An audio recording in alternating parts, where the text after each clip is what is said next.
Hi everyone, Filipina Waverbot here. What happens when you bring a provincial Filipina to a rural area in the US? Naturally, you want to be reassured by her that she's comfortable living in a rural setting, don't you? But the reality is that a rural setting in the Philippines is not a rural setting in the middle of Nebraska, Kansas, Illinois, or Ohio, or even in the New York State. Are you really prepared for your Filipinos culture shock of living in an isolated life in the US? Because that's what our story is all about today. This story happened a couple of years ago, but interestingly, a very similar thing happened 60 years ago to my husband's uncle, which I'll talk about at the end just to show you that the more things have changed over the last few decades, the more they've stayed the same. Okay, so there's this 45-year-old American guy living about 2.5 hours west of Wichita, Kansas. He owned a large farm. He worked with his parents. This farm was almost 3,000 acres and had been in a family for over 100 years. The family worked hard and had become financially well off. The problem for this American was that there were very few available women in the region, and he was working so much that he never had much time to have relationships and meet a wife. He desperately wanted to have children of his own so they could carry on the family name and, of course, the business. With a failure of finding a bride in the US, he decided to look overseas and went on a Filipino dating site to meet a provincial girl who liked farm life and could be his wife and mother to his children. Lucky for this man, he found numerous women interested in him who also reassured him that they wanted to live and work on a farm and they all wanted to start a family. He thought he got a jackpot. He visited the Philippines and met several of these women, and eventually he fell head over heels for this sweet 25-year-old teacher working in Leyte and started their LDR. This Filipina had grown up on a small farm that raised fish, coconut, fruits, vegetables, as well as livestock like pigs, goats, and more. She said she hated the city and she wanted to live a simple life on a farm. The man thought he found a perfect fit. For the next several months, the American and this Filipina talked daily on Skype, where the American showed his future bride how he lived, his huge farm, all the impressive farm equipments he owned, and of course introduced her to his family.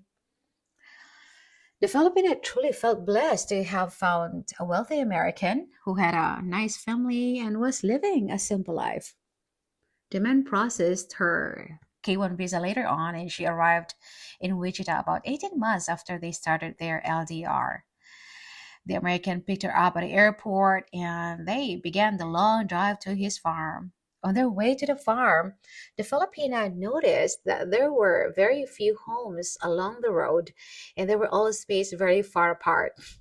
The woman realized that the towns in Kansas were very small and they were at least half an hour apart.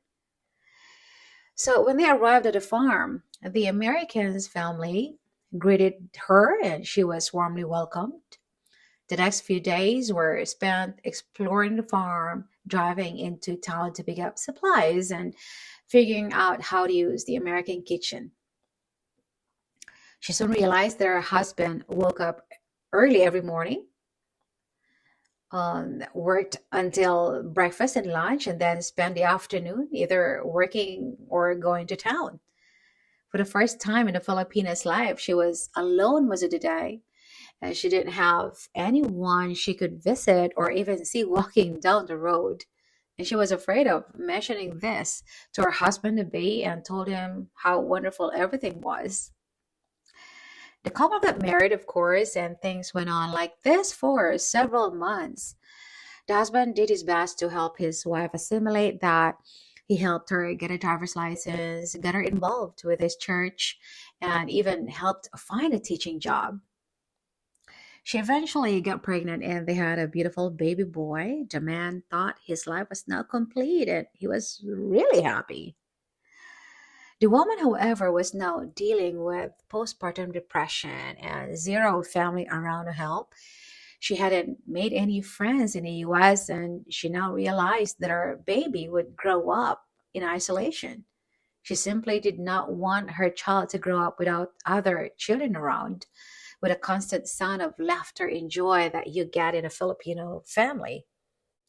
See, the thing the man never understood was that when the Filipina talked about living and growing up on a farm in the Philippines, she envisioned a typical farm to be 5 to 10 acres, and our neighbor's house would only be at most a few hundred feet away. And while she grew up in a rural area, there were many relatives and families living nearby that would come together almost daily to share the local gossip, enjoy a fiesta, help each other in times of need, and sing karaoke. She never dreamed people could live in such isolation, and what a farm of 3,000 acres really involved here. The husband, realizing that his wife was homesick, made arrangements to travel back to the Philippines for her to show the baby to her family. This is where the story takes a bit of a turn. The Filipina, after being home for a few days, informed her husband that she was not going back to Kansas and that she and the baby were staying in the Philippines. She also asked him to build her a house in the province where she would live with the baby and where he could come live or visit it whenever he wanted. She told him she was not going back to the US. An isolated life she'd grown to hate. It's no surprise the man was furious, but understood that there was not much he could do to force his wife with a baby to come back and live with them in the US. So, as a result, the man consulted attorneys in the US to find out what his legal rights were.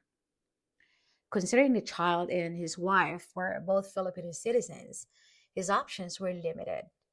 At the end of the day, he wanted to maintain his marriage with the hope that his wife would eventually decide to come back to the US and raise their child there. So he rented a house for his wife and the child while he had a house built on his wife's family land. The husband visited, quite often and have agreed for the Filipina and his son to come back to Kansas when the child starts school. The wife and the son would then spend summer break in the Philippines later on. Well, I tell this story because I'm certain most rural Americans cannot appreciate a Filipina's perspective of living in the US countryside. I remember my first long car ride from Chicago to Louisville. I'd been in the US a few weeks and had already spent time in New York City, Las Vegas, which is my most favorite city here. And of course, I explored Chicago too. I thought of the US as skyscrapers and bright neon lights. But what I discovered on this drive was the vastness of forests and farmlands. I don't believe any Filipina who hasn't been to the US or maybe Australia could appreciate the vastness of the country and how sparsely populated most of it really is. As a Filipina, we hardly ever experience isolation caused by distances between homes that's so common here in the US. Any rural person in the US looking for a significant other in the Philippines needs to make sure that whoever they find can truly handle the reality of life in the US. They have to be transparent to the Filipina, especially the city girls. This is a huge cultural difference and should not be underestimated in the impact it can have on the psyche of the Filipina. Well, as I mentioned earlier, my husband's family has a similar story, and this took place in the 1950s. My husband's uncle had been in the service and met a Filipina, and then he married her, and the two moved to Backwoods of Kentucky. According to my mother-in-law, the whole family adored this Filipina, and she became somewhat of a legend in the family on how sweet and kind she was. But one day, the husband came home and found a note from his wife saying that she couldn't live in such an isolated area and that she was going home to the Philippines. No one knew exactly how she got to the airport or who paid for her plane ticket home, but she was gone and he was never able to reconnect with her. It's an interesting story that my mother in law repeats almost every time I see her.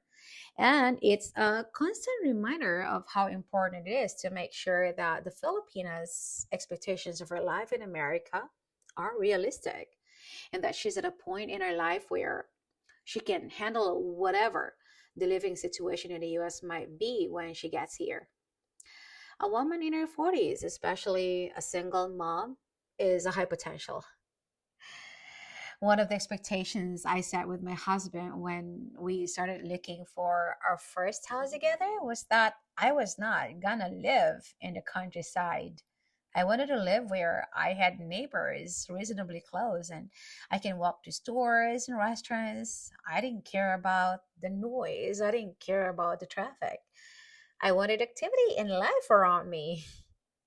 Hey, thanks for watching. I hope that you enjoyed the story today. Please hit a like and subscribe. And I'll be back again next week with another interesting video. Bye.